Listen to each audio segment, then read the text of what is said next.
Півтора десятки сіл та містечок звільнено на Київщині. Українське військо взяло під контроль Демидів, Димир, Литвинівку, Гаврилівку, Козаровичі, Жовтневе, Глибівку, Ясногородку, Талакунь, Сухолуччя, Липівку, Гавронщину, Маковище, Миколаївку та Хмільну. А у звільненій Дмитріївці Бучанського району триває розмінування. Ще днями тут точилися запеклі бої, а окупанти гатили просто з вулиць по позиціях українського війська. Тепер же лишилася лише колона спаленої російської техніки.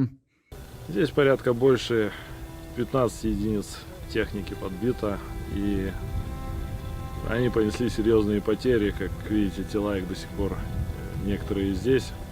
Остаточне звільнення села від ворога вирішив танковий бій. Танк Т-64 БВ називається «Лють» і ім'я. Це все робота танка. Там якась з них, не знаю, там ще інша машина в нас працювала, яка мене поміняла. Вчорашній день. Проривались з бабушкиного сада, нарвались на мою машину. Я їх, грубо говоря, із жопи і в борта отут розстрілювати почав.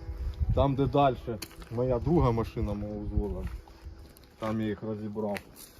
Село було під російською окупацією 3 тижні. Тепер же від окупантів лишилося саме згарище, а самих московитів ідентифікувати неможливо. Все, що залишилось від пацанів, хоча які пацани, це не люди зараз. З'їздили на учення, навчились, ми сертифікати повиписували. Добрі новини і на Сіверщині. Українське військо відновило контроль іще над 13 населеними пунктами Чернігівщини.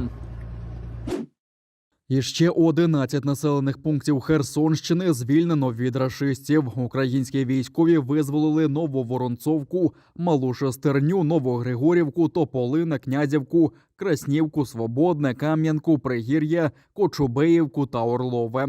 Місцеві жителі можуть отримати медикаменти та харчі.